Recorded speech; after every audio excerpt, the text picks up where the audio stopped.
Welcome back to the Chill Spot Podcast. Hello, it's the Chill Spot Podcast. We're here again once more in our own respective. Well, I'm in my basement. I don't know where you. I'm assuming you're in the room. Yeah, I'm in my bedroom. Yeah. Yeah. What does your mic setup look like, Sam? I'm curious. I'm curious how you situated yourself. It's a blue snowball microphone with the stand screwed into the bottom of it, and I'm holding it as if it's an actual microphone. So you're working like the newscast angle right now. I feel like I'm on location, essentially. Could you tell me what you see over there, Sam? Could you tell me what you're experiencing? Well, you see, behind me, Cameron, is the empty parking lot of the Boston Pizza that was abandoned months before COVID attacked and shut everything down. Only semblance of life here is on Tuesdays when the LCBO opens up after 3 days of being closed, Saturday, Sunday, and Monday, and the line wraps around the back of the Boston Pizza parking lot of people trying to fill up on booze. Wow. So that's fucking Kitchener for you. Back to you, Cam. Well, you know what, Sam? It's nice to see the wildlife returning to Kitchener finally after all this time. We are the virus. Oh, if only that were true. If only that were true. If only that were true. Well, what about you? What do you see? What do you see? What do I see? Well, I have half the fort set up at the moment. It's mostly just All the right, corner. lazy. Fine. Well, it's the corner that I sit in, so I can, just proof the corner. Weak, yes. Continue. Yeah. I don't sit on the couch when I'm recording solo because I'm closer to my computer. Sam, Little bitch boy stuff. I understand. Yep. Sam, you got to think smarter, not harder. Okay. Okay. You know. Okay. Did you not watch The Wolf of Wall Street? That's all that movie's about. Out and not doing the full Monty. No, I completely understand. Wow. I understand where you're coming from. It's just it's bitch boy behavior. So. Oh, I understand it. I just think you're a failure. It's fine. But yeah, no. I mean, bits aside, things have been all right. It's again just more quiet. In there. But we've given ourselves something to do this week. Me and Sam gave each other homework. Well, like this is kind of gonna be like the thing of the thing. At least I assume so. For the time being, because our lives. This is a conversational podcast that we kind of just take like week by week, and totally. We're at a point in our lives in history right now where week by week things are just kind of the same. And you may have noticed that last week we didn't have a Chill Spot podcast because Cam and I tried our damnedest to. Like we tried to have like an actual conversation and like be fun and like record something that was really going to be great. Totally. But truth be told, like our lives are very much the same. There's like nothing new to report, and we're sad. Like yeah, really. Like the Chill Spot, Chill Spot is us, trying to give you the listeners something like fun and happy to listen to in and amongst all of the crap that we deal with on a day-to-day basis. But there's just like too much crap right now that it's starting to leak into even our like personas that we project through this channel. Our facade, the masks that we wear. Yeah, it's you kind of like can't keep it up right now. So like we're trying something different, and we gave each other like a list of you know how when you're in a relationship, listeners who are in relationships, how when you get together with somebody, you have that talk about like what have you seen or that is like important to me, and what haven't you seen that is important to me that you must see at some point during the duration of our relationship. You have to consume the media I consume. That's just simply how it is. Yeah, exactly. So we gave each other some of the like those lists. Mine was nowhere near definitive. It was just sort of like movies and TV shows that I could think of off the top of my head that I really, really, really want you to see and really, really, really want you to listen. I feel like I've given you like at least 2 different versions of these lists. We send one. But we update this constantly. I feel like this is just like cobbled together. I cobbled something together, and you cobbled something together for me. And over the last week, we've just been watching the things on each other's respective lists, and we're gonna talk about them, and that's gonna be what we do for a while. To start us off, actually, I'd like to share my experiences, so to speak, with trying to watch TV more. Something that I think is interesting about my habits, and I'm learning about myself as I am now nothing but my habits. You know, Yeah. there's just nothing to do anymore. So Yeah. got to give into your primal being. Um, Watching TV is really not a uh, first choice of mine. Like, and I've realized that about It's not an myself. activity that you take part in. Totally, it's not a activity that I even think to watch. Like, it's not even in like the two or three things that everyone does that you do automatically. You know, like Yeah. I come home and I'm like, I'm gonna watch a couple episodes of Broad City, which is the show that I decided to focus on. Yeah. And it's like, cool, let's do it. And then I just pick up my Switch controller and start playing video games. And I'm like, what am I fucking doing? Yeah, you like deliberately don't do the thing that I yeah, told you to watch and like just play like do your normal thing instead. Which but I guess yeah, is fair because like I do the same thing as well, right? Like you bought me a whole PS4 um and like a bunch of video games to like play and work mm-hmm. through. You have quite the collection. And I have not finished. Actually, no, that's not true. I've finished one of them. You I finished Wolf of finished Wall Street. two of Wolf them. of Wall Street. Jesus Christ, The Wolf Among Us. I finished two of them, and Could you both of them could you fucking imagine a Telltale game that's The Wolf of Wall Street? I would love that. Like spam the Q key to fuck this girl. Yeah, yeah, Hold the mouse in this circle to sniff all this coke. yeah. Just like button mash triangle to do all the quaaludes. Yeah, really. Yeah, Conversation that would tree be that's so just lit. like do you say fuck you, or fuck you, idiot? Yeah, exactly. Yeah. Sorry, Auntie Sandra, for swearing. Oh, whatever. But like, um, yeah, no, like we're both very much the same. We're like, you'll be like, okay, so like I'm gonna loan you my copy of Persona 5 so that you can like play Persona 5 and like get really into it. And I'm like, cool, cool, cool, cool. And then I'll play it once and I'll be like, that was really fun. I had a great time. And then the next day I'll be like, I should play Persona 5 again because I had a really great time. And then I blink and I'm like watching Frasier again. And Oh, it's just totally. like Yeah. I'm like, how Hmm. did I get here?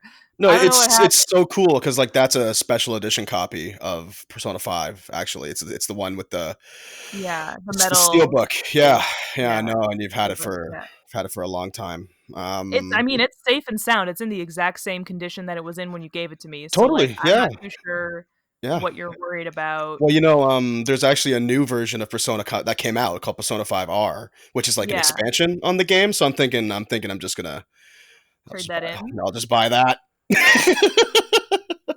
But what show did you watch, Sam? Yeah, it's time. So I decided to hunker down and watch Avatar: The Last Airbender. That was one that was on your list, and I've seen like I had seen the first like 5 episodes or so of Avatar, and then I just kind of stopped, and then they took Avatar off of Netflix, and then they put it back on Netflix. So I decided to hunker down and watch it before they take it away again, Yeah, really. um, and like really just like do it. I liked it when I started. I mean, like same shit as video games, right? Like I'm the same way with cartoons. I'm not a huge cartoon person, never really was if you think Mhm. about it. Yeah, you've been in Like sitcoms forever. I watched the cartoons that you're supposed to watch when you're a kid. I watched like Looney Tunes, like but not religiously, and I watched what's the other? I like Scooby Doo. Like I was a huge Teletoon retro fan. So like I loved like old school Scooby Doo, Flintstones, Jetsons, Looney Tunes, that sort of stuff. But I Yeah, never really watched cartoons that were for like kids my age. like animated series and stuff. Never got into anime, never watched animated series that much. Didn't get into even though I liked superheroes and comics, never watched like any of the superhero TV shows. Funny enough, my dad loved those. Like I remember Really? my dad watching like Batman the animated series and I'm trying to think what else did he watch? Oh man, never mind. We both loved Fillmore.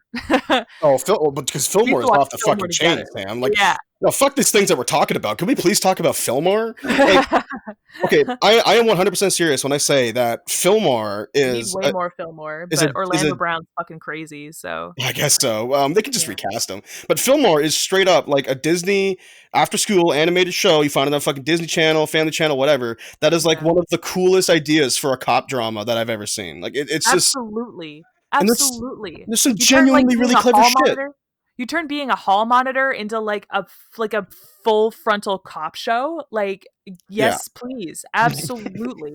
And the animation was really I love how slick. serious and dark it was, but it was just about like what was actually in the tuna surprise at the lunch, but it had like this like dark tone over top of it. It was so good. It just, Oh yeah, oh god, I love Fillmore. the But fact that yeah, it's not on so Disney Plus is a crime. yes, it is. Maybe one day, because they're getting wise to stuff that should be on there. They were smart enough to put Proud Family on there like 2 months after it after it dropped. Yeah, So for like real. after Disney Plus dropped. So hopefully they'll hear our cries and open up the vault and bring out Fillmore, because that would be amazing. Mm. But yeah, so I've been watching Avatar. I'm done season one. I finished season one. Um, I mean, I like it. What can I say? Um, I gotta say though, I knew just from Tumblr, because Tumblr is also super into Avatar, Well, of at least course. the Tumblr that I follow. And I used to see gifs and jokes and like posts all the time about how like Sokka's girlfriend turns into the moon. Oh, so it got kind of spoiled for you then. Yeah, I mean, like I knew. Yeah, I knew. Um, That's a shame because that's a really touching story. yeah. Gotta say though, they made it sound like Tumblr made it sound like they'd been together for like 3 years, and then she turned into the moon, and Right. like it was like his first ever like real proper true love, and like I can see where this is the first girl that he genuinely likes, but I, it was like a 2 episode arc. Um, I don't really think that they were close enough. Like it's very touching, it's very sad. For those of you who don't know and don't mind spoilers, basically Sokka falls in love with this girl who is like the head of a northern water tribe, and And he's from the Southern Water and he's Tribe. from the Southern Water Tribe. So he meets her, and she's like the chief's daughter. And when she was a baby, she was very, very sick. And her mother like prayed to this moon spirit, and like dipped her in some special like moon water, and the moon like gave her part of its spirit so that she could live. And when their community was under attack by the Fire Nation, which is basically like this world's like Nazis, um when they were like under attack, she um gave up her part of the spirit to like save the community, Hmm. um In a and really, therefore really dope sequence. had to return back to the moon and like died essentially. Yeah. She like her spirit is like with the moon now and like goes away, and it's all like sad because like she knew that she had to do it to save her people, but she was in love with Mm. Sokka and like had to give it up. So it's like it's a sad story. It's quite um touching. but I thought that at the very least he was going to meet her earlier in the season, not literally the end, like the last 2 episodes of the first season. Right. So now she's just sort of gone, and I assume that like there's a new big bad on the horizon, and they're gonna be dealing with that. And I was like, well,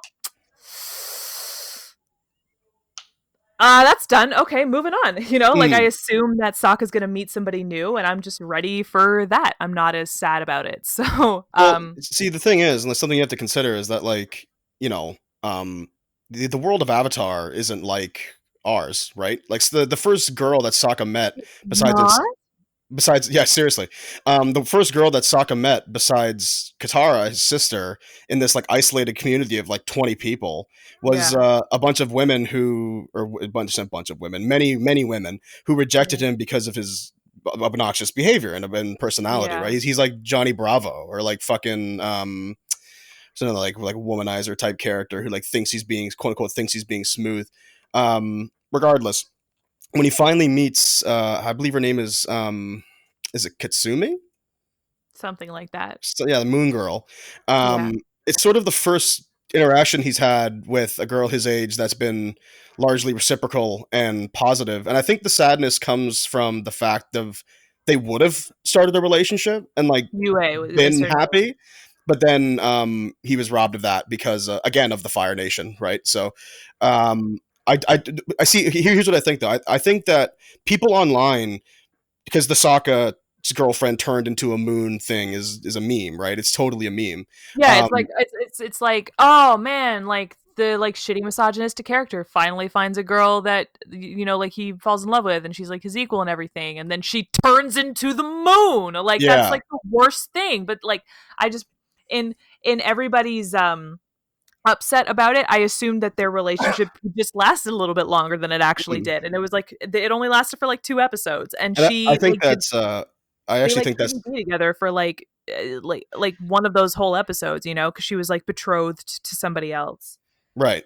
Where I was going with that original point, though, is that like I feel like when you go online and you see that the language being used, like Sokka lost his girlfriend, it's like Yeah, Kasumi wasn't his fucking girlfriend. It was a girl that he met, and then like you said, like clearly for a very short time. But I think that how can I say this? Like this is where like the language of Avatar sort of betrays itself because the way that Sokka, Katara, and Aang talk is quite modern. They're just a bunch of mhm, kids. yeah, Um, Despite the world they live in being very rustic and like not primitive kind of. primitive. Exact primitive is like another good word. Um, so yeah, you get people who are like, oh, like, it was Kasumi Sokka's girlfriend, and I feel like that gives the wrong impression. So I totally see where you're coming from, like 100%. Yeah, yeah, Um, I personally also agree that like maybe they could have even introduced her an episode before, like yeah, like let the relationship become a relationship. But yeah, I guess what's interesting is like the loss of it, like 'cause, like, I guess like I don't know. I'm sure you could relate, like, and I could certainly relate to like being a young person and uh, either having a chance at a relationship or thinking you have a chance at a relationship yeah, and it not being the case, or like yeah, something you can't help sweeps it out from under you, you know? yeah, yeah. I guess, yeah. I don't know. I guess I was like hoping for some like great love story by the Hmm. way that everybody makes it out to be. Totally. Considering who Sokka is and how he's like misogynistic and like sexist He and really is, honestly. yeah. Yeah. And I guess like I mean like I haven't even started season 2 yet, so like I don't know this for sure, but I'm assuming that Sokka gets better and like less sexist as the show goes on, and like maybe this like Yui character, the moon spirit character, um kind of like is like the benchmark, like sort of the beginning of that change happening within that Yeah. character. Um so for something that like affects who this character is and how they move through the world so deeply, I guess I just thought that like maybe the relationship like had some more time to gain some more substance, and Mm. then it just like didn't. And it felt very Shakespearean in the way that they like fell in love so quickly, but with like each other knowing very little about the other person. I understand uh, that. I think that makes sense actually, because yeah, yeah. um, I'm sure. I think you're like. Did you continue with what you're about to say? I didn't mean to cut you off. Well, no, I was gonna kind of switch gears. So if you have any like closing thoughts on Sokka and Yui, I'll just like keep going about how I've been feeling about Avatar. Um, Honestly, no, yeah, no. I'm actually. I want to hear. I'm more interested in. I know what I think. I know. I want to know what you think about the series.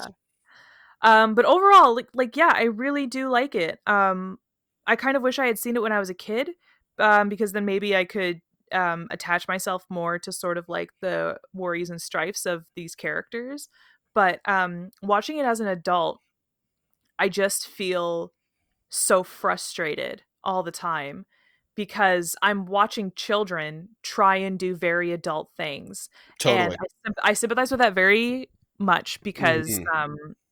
like I'm an only child. Like I've explained this before, like I come home and there's nothing but adults all the time, so I grew up very fast, and I received the compliment very often that I acted very mature for my age. Hmm. um, so like but I've growing up, I've come to sort of resent that a little bit because there are, especially in my occupation that I've chosen, being an actor, like my sense of play got weeded out of me and like stomped on very quickly. um and watching a bunch of children struggle to literally save the world, and you have Aang, who has this like great pressure like Oh put yeah. upon him. He's like, hey, so like something that would normally take like decades to do, you have to do in a summer. Also you're 12, also you woke up like a month ago from Mm. like a 112-year sleep. Like welcome Everybody back. you know is dead. Everybody Everybody. you know is dead. Yeah. There And are I no just, survivors. my heart weeps for them, and then it's also like my heart weeps for them just simply being children trying to take on a monumental task, and then like I think about the actual task itself, and it's just like beyond anything that I would ever want to put on a child. And I just find myself getting so pissed off at the adults who like find out that Aang is the Avatar, and then like just treat him like shit. Hmm. I get so frustrated. There was that one episode, I think it's before the season finale kind of starts, where Sokka goes out on like a fisherman's boat to like make more money with that like that grumpy fisherman who like needed some help like guiding his boat through a storm or something like that. Okay. Um and he's like I'm pretty sure I remember that episode. giving Aang such a hard time because like he turned his back on the world, like he could have like this war's been going on for like hundreds of years and like he could have come like shown up at any time, but no, he disappeared when the world needed him most. And it's like, cool. So you try finding out when you're 12 years old that you're responsible for saving the entire world Yeah, and that see you are how you react. the literal most important person in the world, Yeah, like like the single you most try it. important person in the world. Yeah. You try it, bud. Like straight up, like Mm. holy Hera, dude. Like you are just the worst, and just like like I'm even mad at like the airbending masters who told Aang. I know they usually tell the Avatar that they're the Avatar when you're like 16. Yeah, and they Um, grow up a little bit more. and then they sensed the Fire Nation like rising up, so they told him early. And I just wish that like when he freaked out that maybe the air masters, the airbending masters had been like, right, yeah, no, totally get it, you're a tween, like you're literally a tween, and you just want to play scooter ball with your friends, and like we've just like put this on you Hmm. years before it ever should have been. You do have to save the world, but we are going to be sympathetic to your situation and like maybe let you play some games with your master for a little bit and like not separate you and not be Yeah, so hard on you. the separation. Um, Well, the separation was definitely. I mean, it's a necessary choice that they had to make in order for the story to happen. Obviously, but yeah, I and I totally totally. get it, but like, where was the conversation that was like, okay, so if we're gonna do this, like things have to be a little bit different. We can't Yeah. just expect the same behavior. Like we can say, hey, you got to get your shit together and like learn like master all four bending techniques, but like we also understand that this is very hard. So maybe like take a second, Hmm. and like, cry about it, feel some feelings, get Absolutely. you some therapy. Yeah. We're gonna take care of you. But no, you have to stop playing with your friends immediately. You have to like, separate from the master that you have an actual relationship with immediately and like train for in like an entire day and just like stop being a human being completely. And I just like Yeah. feel for them so hard. And like, like it's not just Aang either. Like it's Katara and Sokka, like their mother died and their father had to go away and fight, and they were left as like the most noble beings aside from their grand like in the tribe, and have to like take on these leadership roles and just like have their entire childhoods like stripped away from them and like just Hmm. be super mature really really quickly. And then they trip and fall onto the Avatar and just like have to be adults super quick. And my heart just aches for them. Like every single episode there's something Yeah. that I as an adult feel so bad for these children having to go through, and it just like it breaks my heart in a way to watch. But I mean, like the show is excellently done and the characters are um really really well realized, and like the fact that I feel these feelings at all is just like it's a testament to how Yeah. well the show is made. And yeah, I mean, like I'm gonna finish it. Well, there you go. um I mean, I yeah. Like, wouldn't say that I'm hooked. I still like whenever I watch an episode I definitely think like, oh man, like I want to watch like the new season of Brooklyn Nine-Nine just dropped on Netflix. I'm like, I want to watch Brooklyn Nine-Nine, but I should really watch Avatar. Like sort of thing. And then I watch it and I have a good time, but like it's Mhm. still not my first choice, but I'm definitely going to finish it. Like I want to see it through. Yeah, I think you'll enjoy it more as time goes on because everything you just described, I think, is a part of the appeal of Avatar, Yeah. because you have these kids who act like kids and behave like kids and react to Yeah. things like kids. They talk like kids. They are kids. They look like exactly like kids, but the Yeah. world they live in is so harsh and adult, and um, putting these two things together creates an environment and a feeling in an animated series that was never done before. And that's Yeah. what makes Avatar so stand out, in my opinion. Where it's like, you know, when Katara and Sokka and Aang are in a situation where they need to fight their way out, like that's not your like I'm trying to think of a good example. Like that's not like your Power Rangers type situation where it's like, alrighty guys, like let's all take our weapons out and fight, but make we're having fun while we do it. It's like no, Yeah. whenever Aang, Katara, and Sokka have to fight someone, it's like if we lose this fight, we're gonna die. Yeah. And you Exactly. feel that, Exactly. in every conflict. Yeah. It's quite Yeah. harrowing if you think And about then it. you remember that like the oldest person is Sokka and he's what, like 13, Yeah, 14? and he's no help, right? Well, Not where like you are. he gets better. I really appreciated that one episode where they found the like rebel tribe, and Katara kind of like falls in love with the leader, but he's like super radical and Oh, like is is that the okay. hook dude? He has like hooks. Yeah, yeah, and he's Oh like man, okay with like flooding an entire village to death, simply just you because they're Fire fucking Nation. wait. Yeah. So That's like a that great episode character. where Sokka was like the only like the moral compass, and B, you got to kind of see his like what kind of like skills he's picked up, because like when he was like living in in his like water tribe home or whatever it's called, up in the south, um he was like in charge of the army. Essentially, he was Yeah, like in yeah, charge of training like the next generation of soldiers, and like in the the first quote unquote episode army. they make it seem like it's kind of a fruitless endeavor because he's training a bunch of children, like 6-year-olds. But in the episode with this like rebel group, you see that he actually does know stuff. Like he does this Hmm. like whole trick with like a knife, and he like stabs a knife into a tree, and he's like, oh, you can hear the reverberations better like through the metal in the tree or whatever. So he knows Yeah. stuff. Like he can be of use. He's not a total dud, but Mm. yeah, he is comic relief kind of, and Oh, like 100%. entertaining. Because Nickelodeon and the creators, I think, at the time were in a very tight spot, right? Where it's like you have these two creators who are like, "Hey, we want to do this radical thing." Like you have people in Japan and other places making animated series that aren't for children. Like straight, the some animated series, involve gore and shit. And like at the time in North America, there really wasn't anything like that. But Yeah. that wasn't like straight up adult animation, like on Adult Swim or something. Yeah. Um, so when they were like, "Hey, let's do this show," it's about these like magical, element people, and they go on a journey, and it's not like episode to episode. It's a series. Like there's a story being told. Um, and Nickelodeon was like, "Okay, we could like Yeah. try it, but you have to play by the rules a little bit." So that's why Yeah. like a lot of the episodes, I can't deny it. Avatar is intended for a younger audience. Like I think Yeah. I think personally would think anywhere from like 12 to 16, maybe like a little bit older. Yeah. Um, but as the time goes on, Nickelodeon kind of loosens the reins a little bit, Okay. and you'll just see. That's the hardest part. Like, because I love this show so much, and Yeah. I want to talk about everything. Um, Yeah. but you need to experience what the show is for what it is. I mean, Uh, if we keep going at this rate, like I finished season 1 in a week. So yeah, like, yeah, yeah. like my aim is like this time next week I'll have finished season 2, maybe even dipped into season 3 a little bit. Mhm. So like 3 weeks, like just give it time. Like I'll be there. Absolutely.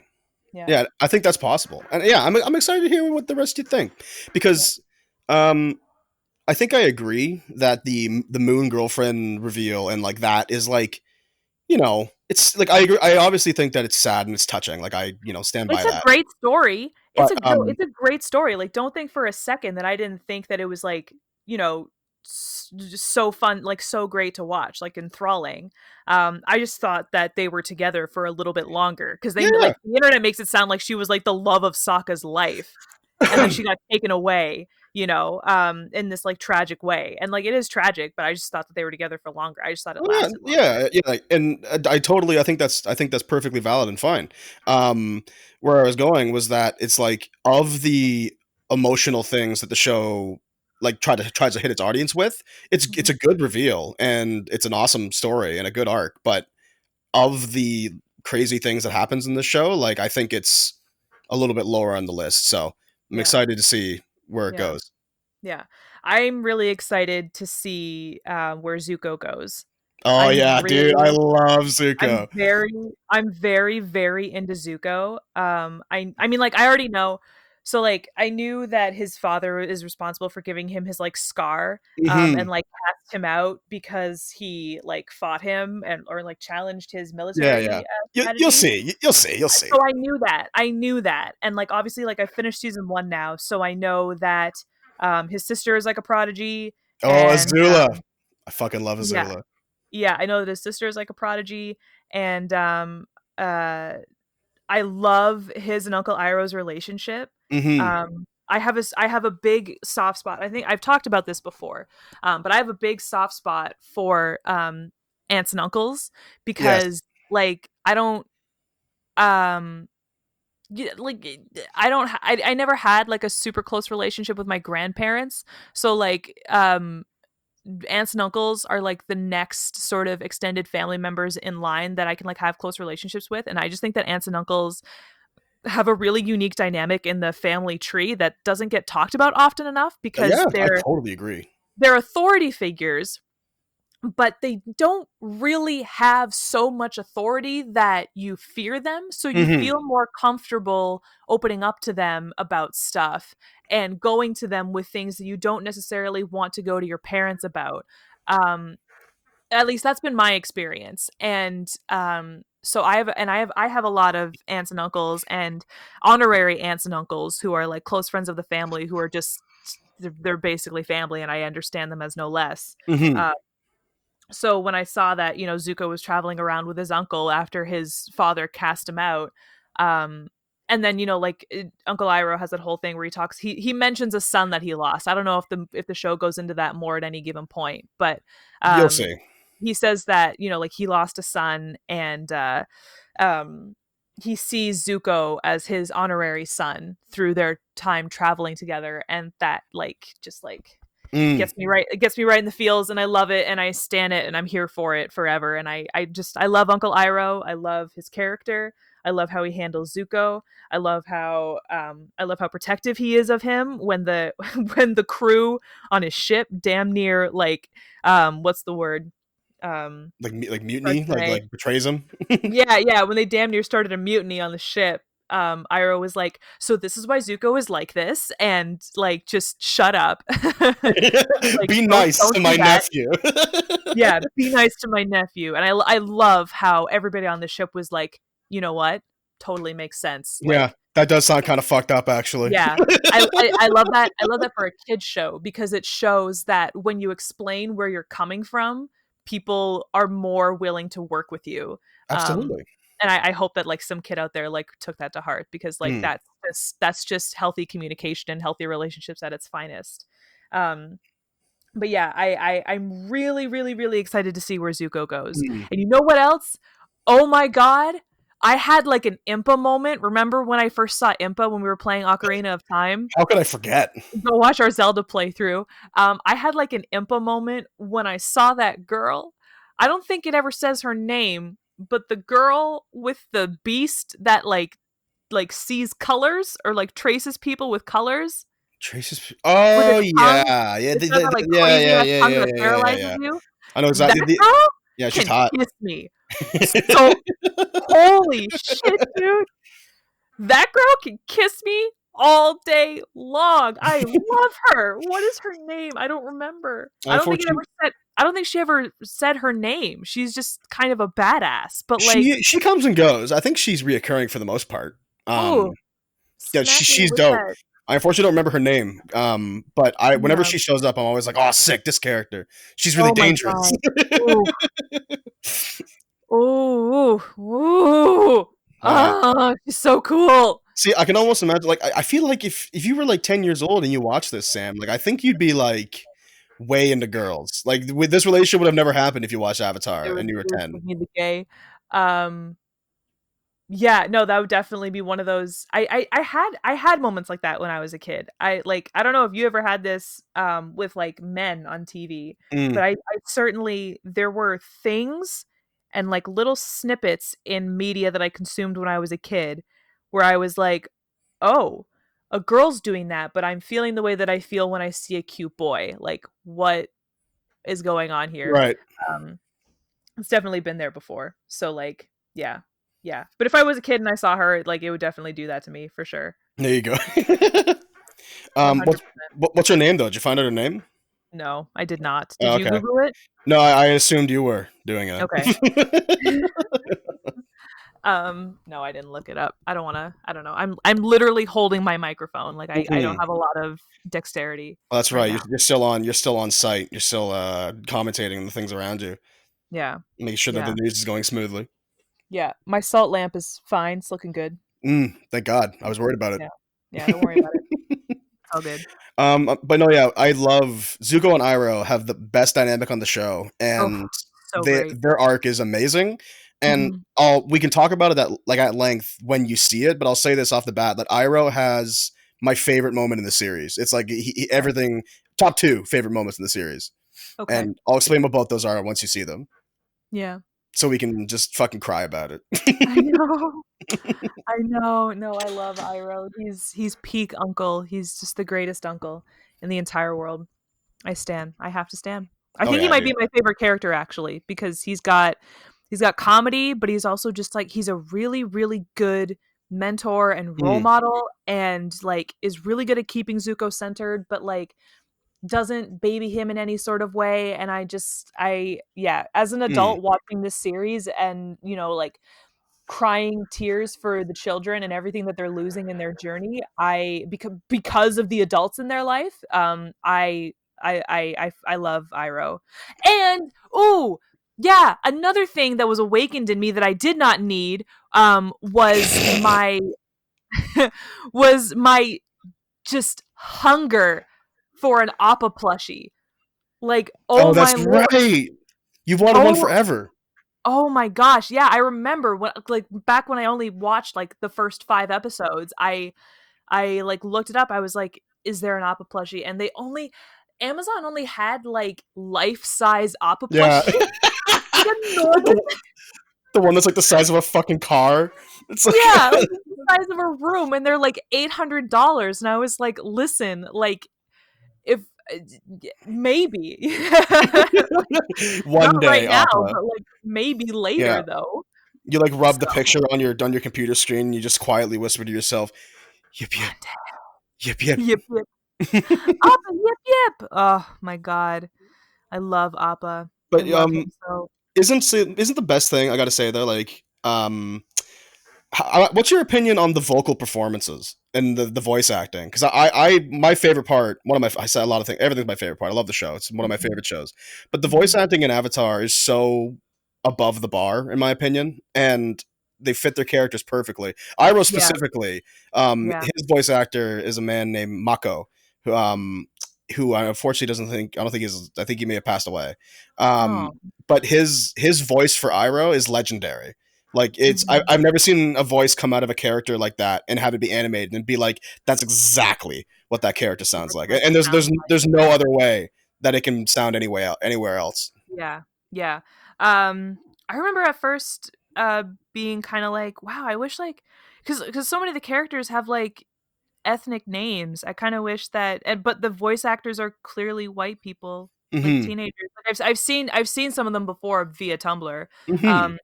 Like, like, some of the main cast are, like, white characters, and they sound super white. I mean, like, the pronunciations of names are really good, so, like, there's that. Hmm. But I guess I just kinda hoped for a little splash of color in there, but that's Well, I I mean, agree like, that's me, right? I'm Issa Rae. I'm always rooting for everybody black and non-white, essentially, so, like, totally. I always wanna see more non-white people in things, but, like, um, it does feel sort of out of place in this show where there's so obviously, like, Asian influences all over the place, but it's just eh, Yeah. like the main cast is so white? Like, I don't Yeah, like don't get me wrong. I'm not trying to say that this is by no means an excuse. I totally agree. I think if you're gonna make something, if you're gonna make the choice to make a character an ethnicity, you should go the extra mile and maybe try to find an actor who could, like, or at least, I mean, I don't know. It's a tough, like, this is really 'cause complicated, like and 'cause like so maybe like, um, I'm just trying to think, like, when it comes to voice acting, where does the representation lie? Is it the character or is it the voice? Like that's where I'm sort of tied. yeah. You know, it's like okay. forgot Mae Whitman voices Katara. I mean, like, I love her, but white. Well, exactly, but at the same time, it's like Katara is voiced by a white woman, sure, and I'm legitimately like asking your opinion on this. Is voiced by a Mhm. white woman, but Katara herself is a person of color.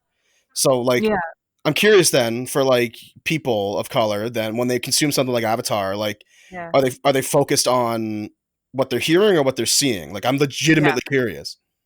No, that's definitely a question I've asked myself all the time too, and I can never really get like a true blue answer whenever we have this conversation, because like that's sort of a question that's been asked before. It's like, yeah, so in the conversation about like whitewashing and, having people play, like people from said ethnic groups represent, or like, or just, marginalized groups in the roles of a marginalized character, where does animation lie? Because if you have a person of color, um like they're like, that's how your audience sees them.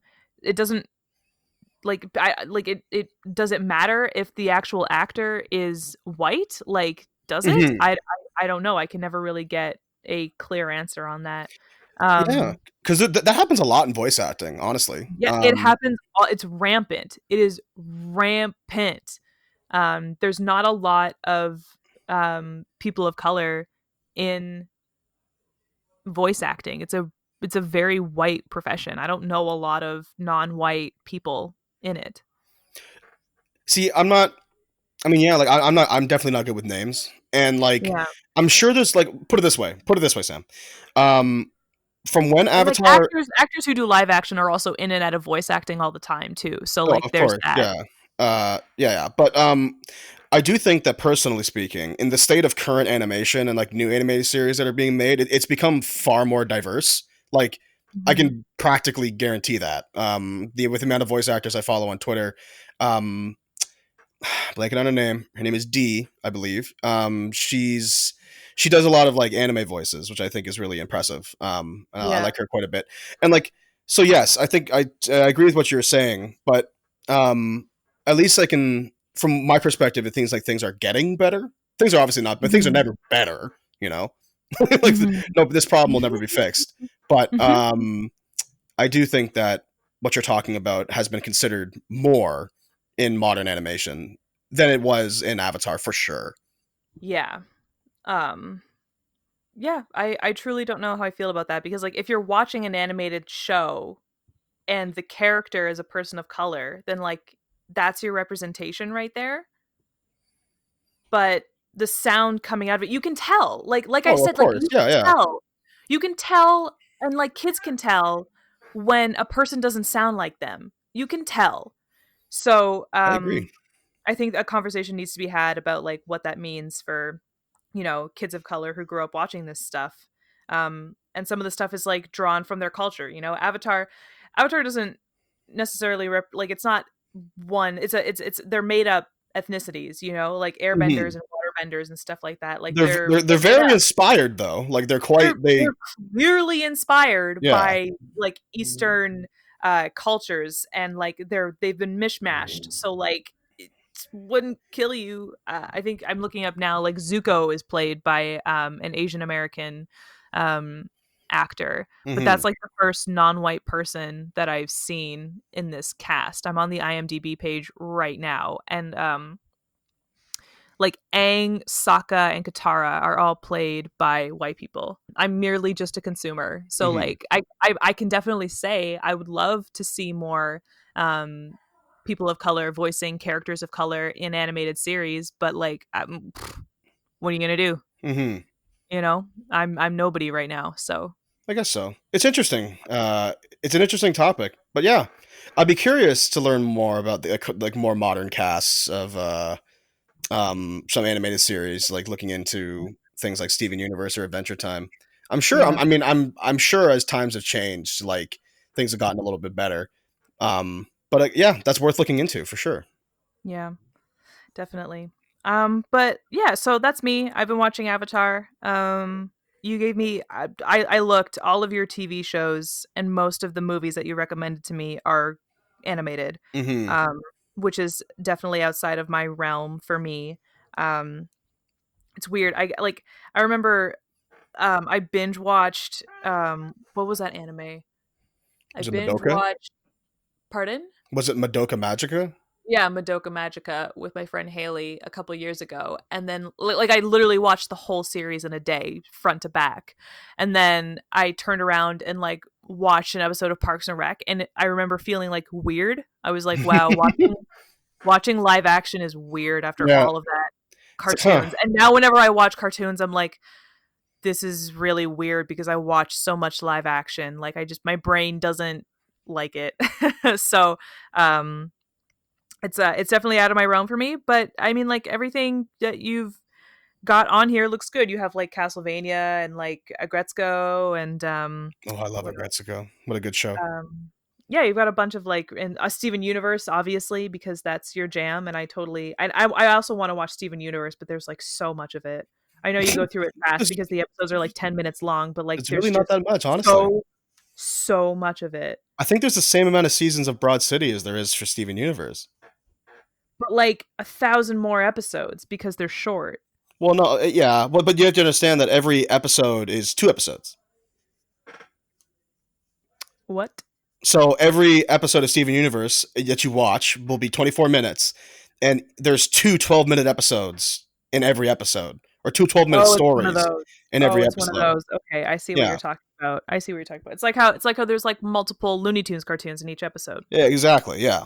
Yeah. So Okay. the Steven Universe story comes and goes quite quickly because the episode, Yeah. like you said, the episodes are shorter. But I Yeah. digress. I might start up Full Metal Alchemist too because I Oh yeah, watched you the like first that. episode of I watched the first episode of that, and I like that. Mm. So I mean, Full Metal Alchemist is good, man. Like the way I see it, Full Metal Alchemist was the anime that got like really got me into anime. Like I grew up yeah, with Dragon Ball and loved it. Well, I loved it like it was a North American cartoon because that's yeah. essentially what it was. And then I found out about anime and like, oh, Dragon Ball is a part of this thing, and there's like way more.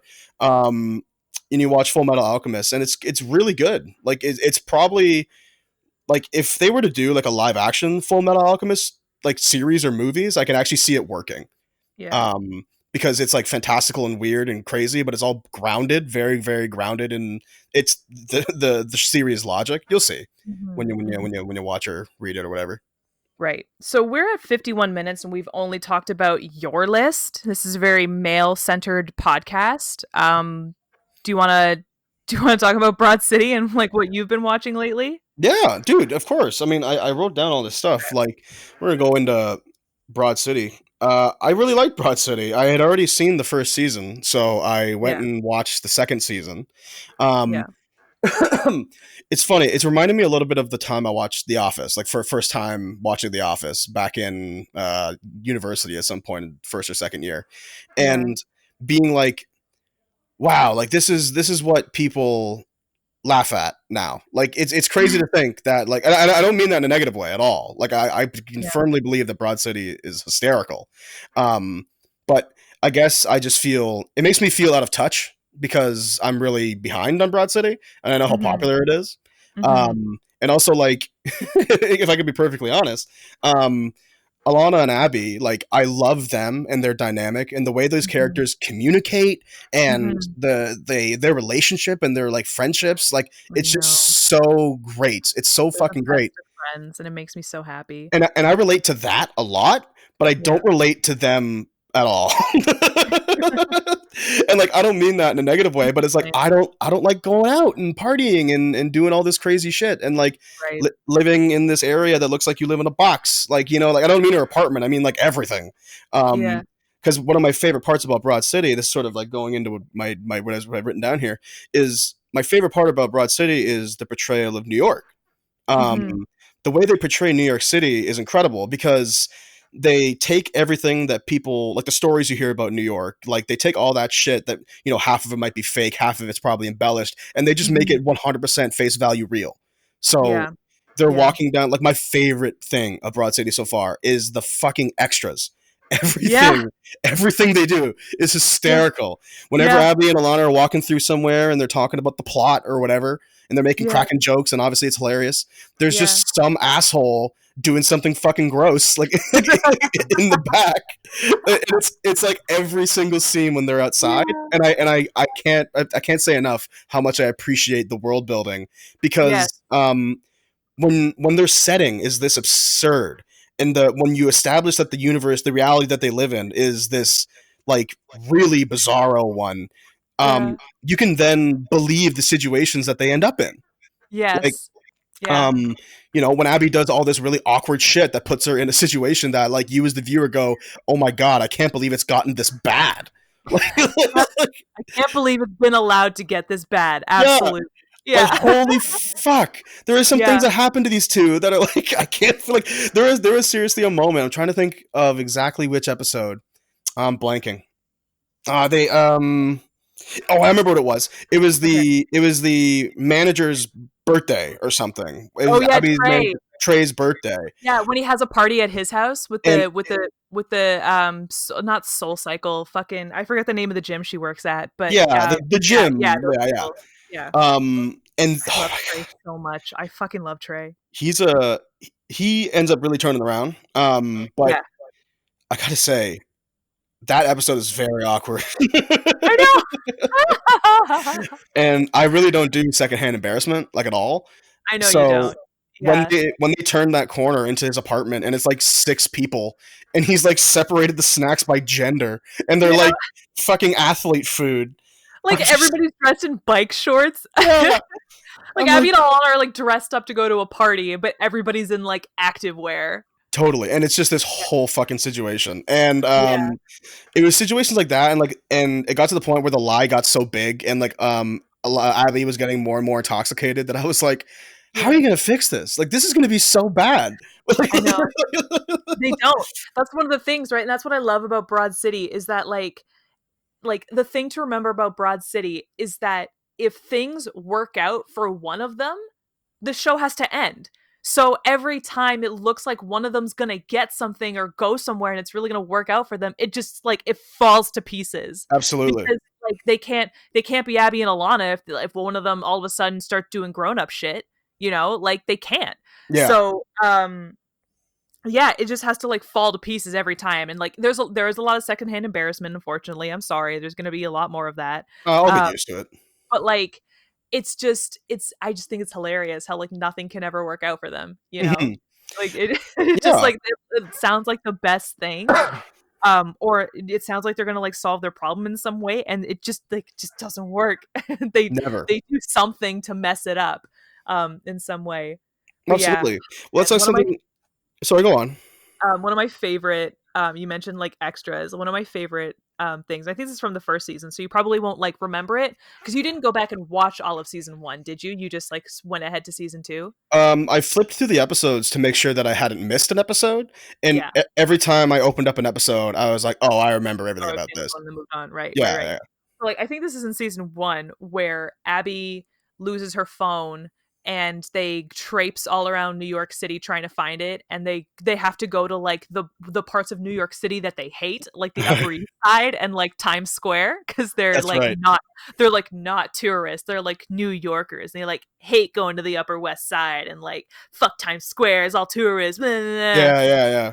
So they're in Times Square and like they're crossing the road, and like it really looks like Abby's like not gonna find her phone, and she's like super bummed about it and like thinks that it's lost forever. So and they're standing at a crosswalk and they're like, oh man, like I bet it's gone. Like it's gone and I'll never get a text from that guy again. What am I gonna do? And then this old lady comes out of nowhere, shoves Abby into the street and goes, "Get out of the way, you yuppie scum! Tax the rich!" And she's like wearing all these crazy buttons. Yeah.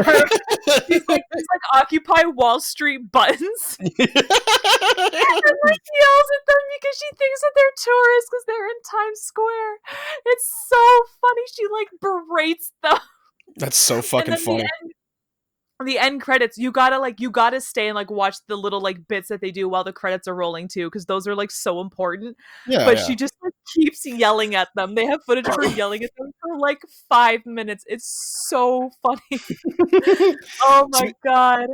But I love shit like that because it goes into what I was bringing up earlier with like the setting. Because how many of their Yeah. problems not get solved, but like how much of the plot gets moved forward by just some random asshole who like Yeah, walks in and says something. Like I know. it's like every couple of episodes, one of them will be like, "I have no idea what I have to do," and then something will Yeah. happen, like a fucking New York ex machina, like falls from the Yeah. sky.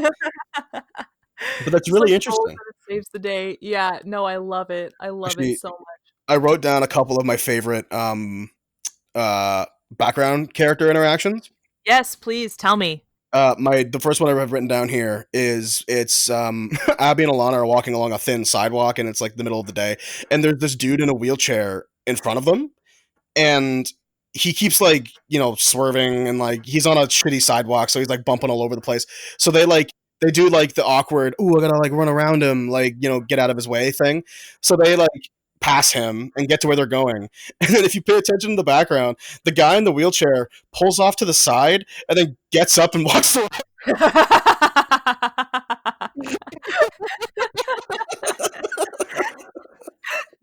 I don't remember that one. I must have missed that when the shot like zoomed out of him. That's Yeah, wow. yeah, it's really You paid subtle. attention.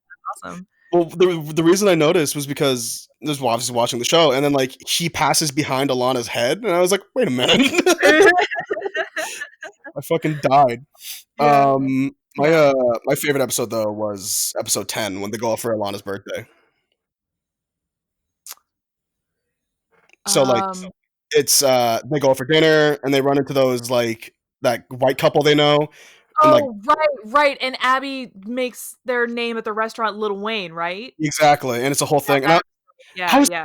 the whole time. So something I noticed a change about this episode and the way the series is made so far is that like what I really liked about episode 10 more than every other episode was I felt like I saw the genuine friendship of Alana and Abby Yeah. more than the performative one that they do, which is totally like Yeah. that's I'm not trying to say one is better than the other, but I think that what was refreshing is like, oh, it's really nice to hear like Alana make a joke but then laugh, but I feel like it's her real laugh as opposed to like the Yeah. the one that gets played up.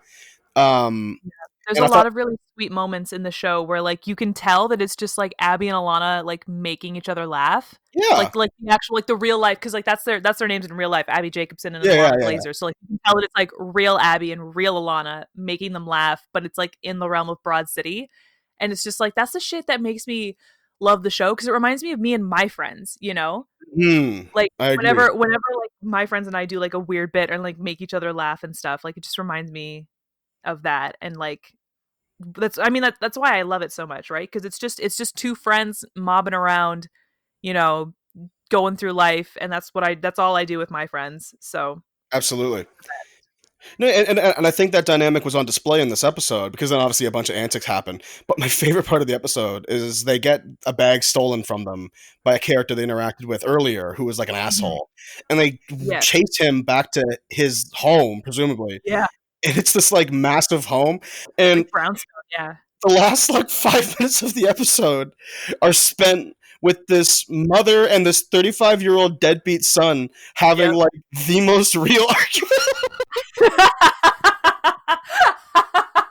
And the mother's having like a super like shishi frou frou dinner party, and her husband like still there the whole time. They're like watching her fight with her like 35-year-old loser son who Oh, just it's like amazing.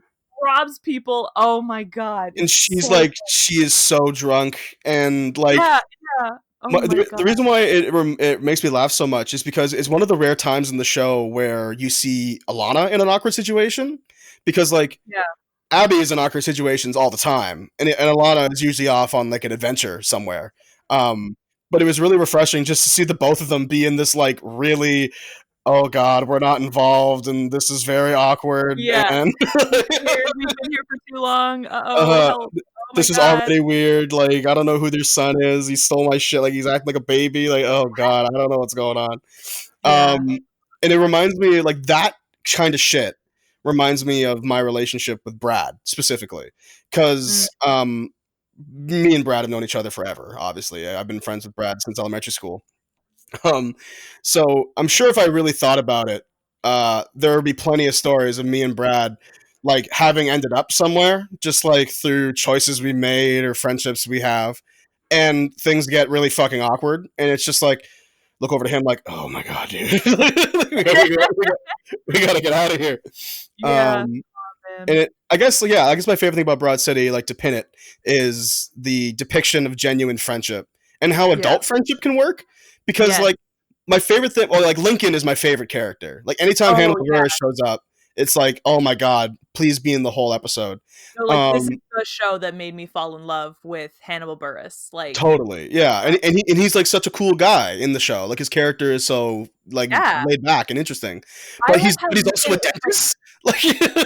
Like, yeah, I love how Lincoln is like this adult, like this just like really, really together. Like he's got like a six-figure job, a career, he's a dentist, like he's got a blog where he tries out different pastas every week. Like he does this like boring, like new money crap that just seems like would make someone such a square. mm, But then he's also like just like down to help Abby and Ilana during their shenanigans, you know? Like yeah, there's a really good episode in season one where like they're trying to get to a friend's wedding upstate, but their all of their methods of transportation break down. It's like a road trip episode. So they go to like rent a car, and Abby can't because her license is expired, and like Alana doesn't have a license, and they're like, okay, so let's have a huddle, and we're going to figure out a way to get this lady to rent us a car because my license is expired and you don't have one, and I thought that I would have a plan by the end of this huddle, so now we have to figure out what to do. And Lincoln shows up and he's like, all right, so I have a credit card right here and two pieces of identification ready to go, and we can put the rental in my name. And he he's just like, oh. comes through. Oh, it's, I love that. Well, he becomes an interesting plot device, right? Because he has resources and he's so together and he's always yeah, down to help. And he's actually a yeah, pretty pragmatic guy, despite being yeah, so laid back. yeah. But my favorite Lincoln moment of all time is it's the episode when they're party hopping. So it's like Trey's birthday, and Okay. they're walking on the street and they're all kind of drunk, Yep. and Lincoln just like halfway through the conversation, just like suddenly gets into a cab that was just on the road and takes And off. he skips. Yeah. And Alana's like, yeah, that's the Black Irish goodbye. He does that all the time. I don't know. Oh my god, that was so funny. That's the best. No, because I actually so because Sorry, I really love stupid ways to get characters out of scenes. Like I know. it's like one of my favorite gags whenever a show does it really well. It's like they didn't know how to end the scene, so they just like had him leave. Yeah. Can I share with you one of my favorite moments from a movie that I actually haven't seen and I've only seen clips of it? It's from Wet Hot American Summer, where Okay. there's this one I haven't scene. seen it either, so here So we go. perfect. Then I'm sure we'll understand this. There's this scene where the camp counselor is like saying something, and he's like, "All right, like have a good day, everyone. I'll see you later." And he walks off screen. But like logically speaking, from the way the film has been set up, you know that as the audience that's the direction of the lake that he's walking in. So you're kind of like, oh, this is just like they just fucked up, whatever. It's a shitty movie. But then they Yeah. cut to a different angle, and in the background, there's a dock where you can see that he's walking and just walks right into the fucking lake. like, like doesn't jump in, just like, Literally walks into a lake. oh, Oh, it's that's so so good. funny. That's That's really awesome. fucking funny. I think But yeah, that's from. no, like I'm pretty sure that's from Wet Hot American Summer, but I could be wrong. Either way, I yeah. think it's hilarious. Well, I'll have to find it. That's a movie that I gotta see too. That's like that's one of the, it's like it's one of the ones, you know, like you Mhm. gotta see it. And like everybody from that movie is like super famous now, when they weren't when they made this. They were just a bunch of dopes making a silly comedy together, Absolutely. and like now they're like Amy Poehler and like Bradley Cooper, and it's wild. Um but yeah, no, I love Lincoln. Actually, because you so like I've told you this before, but I was really I was being a baby about watching the series finale of Broad City because I was wondering if you finished it. I've been meaning to it's a ask you. show it's a show that I hold very near and dear to my heart. And I was having a hard time processing the fact that it was over. For context, for those of you who don't know or don't watch Broad City, the creators and stars and head writers Abby Jacobson and Lana Glazer, like they just decided to end it.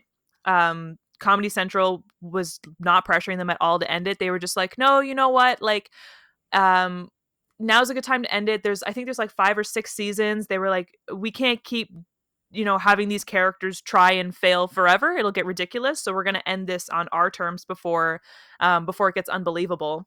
Good for them. And What an and amazing choice. I totally stand that decision. And I think it was a smart move. But I mean, I could watch Abby and Alana fuck around New York forever, and just like keep them ageless essentially. But I understand their artist from an artistic standpoint. I totally understand. But I was pussyfooting around finishing it, and I only just watched the series finale yesterday. Nice. Wow. Like the day before we recorded this, or like something like that. Um, and having seen like the whole thing, like Lincoln gets treated so well in this whole series, and I love that they did that. I love that, he's not always around, he's not in every episode, but his character arc is really really well done. And having seen the whole series, like I love what they did with Lincoln. I love how they did that. I love that there's like a black young professional on the show who like still has fun and gets into hijinks and stuff, but like like handles his shit and stands Yeah, up for himself and like, like goes after what he wants in like a really, in like a not like pompous way. There's no totally. pomp and circumstance to Lincoln. He's just Lincoln, he's believable. And That's a good point. I fuck with that. Because yeah, because I mean, if they are, if anything, woke, right? Like both Alana and Abby as characters are very conscious. Kind of almost too conscious. Well, yeah, but that, Yeah. in my opinion, is brilliant because that's how you bring those kinds of messages to the level of their comedy. Yeah. Because they're not. I don't feel preached to when Yeah. Alana is like, "Oh shit, you're right. Like I should be more considerate," or something like that, or like, Or like when Alana dates a girl, it's like not a huge thing. it's just yeah, it's very loose, and I like that. Yeah. Yeah. I gotta say though, this might be kind of weird because like whatever, but I've said forever that like I don't really have celebrity crushes pretty much at Mhm. all. Mhm. And I don't I still stand by that for the most part, but I must say I But I'm think a getting lot. to you. I I'm getting think to you. I I have think celebrity crushes. yeah, really. I think Alana Glazer is really cute. Like she's Let me super tell you. pretty in So, my like, opinion. I think Alana Glazer is just the coolest human being on the planet, like fashion wise. I mean, like overall, 100%. But like also from a physical perspective, because and you'll see this the more you watch the series, but like they put her in these crazy like messed up outfits that should look ridiculous, but she like really makes it work every time. you Yeah, know totally. like, they put her in like a bright orange like big silly wig, but like she looks so fly Mm. when she does it. And like there's this one episode where she gets like a crazy like a ridiculous manicure, and it's so obnoxious and like out there, but she makes it look so good. And like I just want to have the self-esteem that Alana Glazer has to pull off like every single look that she puts on her body, whether it's like jean shorts and a crop top, or like super tight dress, like crazy out there, like wigs and nails and everything did. Like she's just the coolest. Like she's yeah. I Absolutely. I I vibe with her so hard. She just seems like the coolest human being. Yeah, and apparently like, I need to look into this more, but apparently she's like into streaming and like plays a lot of games and shit. So like I She should had a YouTube channel. It's still up, and all the videos are still up. She doesn't really post to it anymore, but I think it's called yeah, Chronic Gamer Girl, where she like gets stoned and plays video games by herself. that's awesome. And I've heard it's really funny. I've only watched like a couple videos of it, but yeah, yeah, yeah. She does that. Yeah, I mean that's pretty much it really. Like every time I see like I feel like for some reason the show is trying to portray Alana as like how do I put this? Like she's not ugly at all, and she certainly doesn't think that she's ugly, but she's kind of like abrasive and like this is not the word I want to use, but it's the word that's coming to mind. Is like I feel like people want you to think that Alana is gross, um, but I really don't feel that way. A little messy. She can be a Yeah, little messy sometimes, but she cleans up really good when she you know needs. what, that's a better way of putting it. She's a little messy, Yeah. and But while she also makes some like zany fashion choices. She just can't be pinned down. I feel like that's the thing yeah, with a yeah, lot of yeah, this whole time. She just like she really cannot be pinned down. And it's I a, think that's what I ultimately like about Alana, because like I'm super scared of like when it comes to my fashion especially, I'm super scared of like being one thing, you know? Like if someone described my style as one thing, I would be upset because it's like, well, screw you. Like like if someone was like, "Oh yeah, Sam is like super like tomboyish." I'd be like, "Screw you. I can wear a dress." I do Like whatever I want. and then I wear dresses for 2 weeks and then I get tired of it and I'll try something else.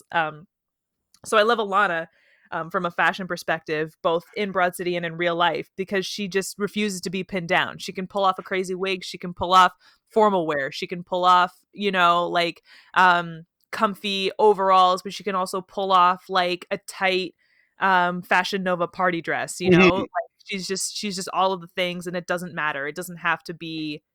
You know, Alana's style is X. It's just whatever she wants. Yeah, she comes It's out just the environment sometimes. she's in, but it's whatever she wants. Yeah, she comes out sometimes looking like a fucking early Lady Gaga costume. Like, and it's like, Yeah.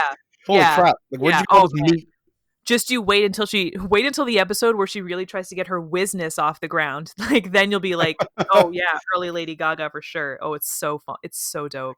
I actually, It's so you know, what, dope. to kind of round off the Alana talk, something I think one of my favorite parts about Alana so far is her family. Uh, Yeah. because I love how they're like a totally normal and supportive family, but they're all on the same wavelength in terms of sense of humor and like what makes an appropriate conversation. Yeah. And like Alana is really sex positive, so that's Mhm. reflected. Like she's not that way despite her upbringing; she's that way because of her upbringing, Totally. and I think Totally. I think that's really fucking funny. Wait, Um, have you gotten to the episode yet where Alana and Abby go handbag shopping? yeah, yeah. Oh my god. Okay, so you're past the part where Alana or Abby pegs Jeremy, which Yeah, is yeah, that was like the first so episode I funny. watched. Okay, okay, okay. Yeah, no, I so let me tell you this because I've heard this story a couple of times. Every once in a while, when you or your family are talking about the last time you guys went to New York, your parents love to tell the story about the time that you got so pissed at your mom for trying to buy like a knockoff handbag.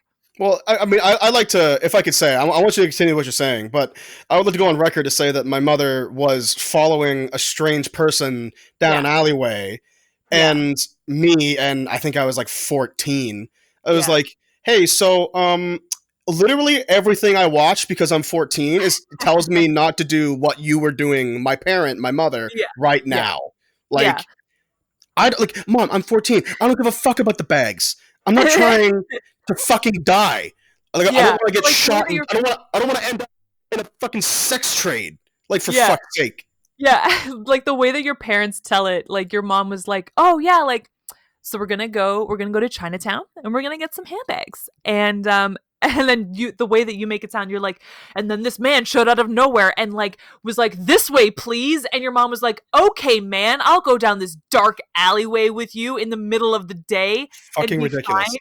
And you like yelled at her within an inch of her life for wanting to go shopping with this man. But I think about that Broad City, like every time you've told the story, I think about that Broad City episode. And I've been waiting for you to Yeah. watch the episode so that I can like properly contextualize that, like what they went through in that episode. You know how they go into like their van and they're like, Yeah, no, no, we've yeah. got our own masks. Okay. I'm Yeah, not yeah, doing this guy. exactly. Like It's completely regular to them, and I think they that's like open up a hysterical. manhole and go down into the sewers where they like get the good like knockoff handbags and stuff like that. Like that's what I imagine the journey that man was trying to take your mom on. Well, Like did I ever every tell time you you tell about that story, that's what I picture. did I ever tell you about like where we ended up? Like the store we No, were brought to? So, no, okay, we go down mysterious hallway or mysterious alleyway number 1. yeah. It's like every like fucking Batman's parents are dead like right over there. You know? Um And to and your left, you'll see the decomposing bodies of Mr. and Mrs. Wayne. oh wow, they should really clean that up. So we're being led down these alleyways. We got brought down like a staircase at one point, Yeah, and we end up in this like storeroom. This like if you can imagine like every serial killer film you've ever seen, but it's a square room, a perfectly square room with like a bright white light, a sweet old Asian lady sitting behind the counter, and there's yeah, bags upon bags on the wall, like yeah, just like a beehive of yeah, bags, yeah, and um this dude who brought us here walks up and like we're like looking around, and I think it was my mom or like someone in the group was like well, we want like the good deals, where are your Mm. really good deals. So Hmm. the old Asian lady, the grandma, stands up and moves the magazine out of the way that was covering a button, Yeah. and she presses this button, and the fucking wall Oh, opens up sick. like a It's like a door. Scooby Doo secret passageway. And like, okay, like in retrospect, yeah, I get why they do this. They're putting the quote unquote more valuable bags back here so that Yeah. like if their storefront gets raided, they They have still have stock. they have all this other shit. I Yeah. totally, like, logistically speaking, I understand that. 14-year-old Cameron was already uncomfortable with the situation Yeah. and was like, "You are you joking? Like I cannot fucking believe this is how I'm going to die. Yeah.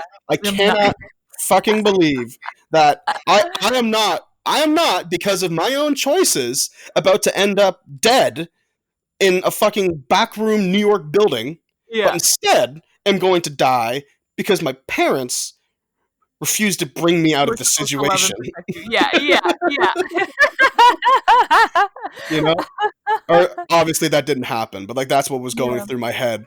I wonder if um like, a documentary has ever been made about the Chinatown like fake handbag industry oh, I'm because like sure, I'm I, sure. I saw that episode and I thought, oh, it's like a dramatization, you know? Like I figure like you go to Chinatown in New York, like at most, like they're gonna do the thing. Like they showed this in the episode where like um somebody lifts up a tablecloth and there's like more bags like under the table. And I was like, it Yeah, probably ends there. Like it probably ends there.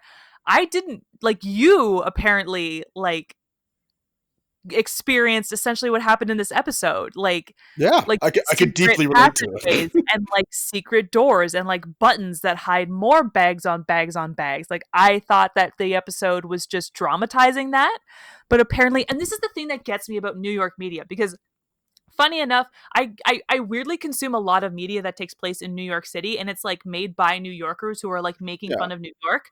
well, yeah, So, you like want to live in New York, like I you're very never vocal about that.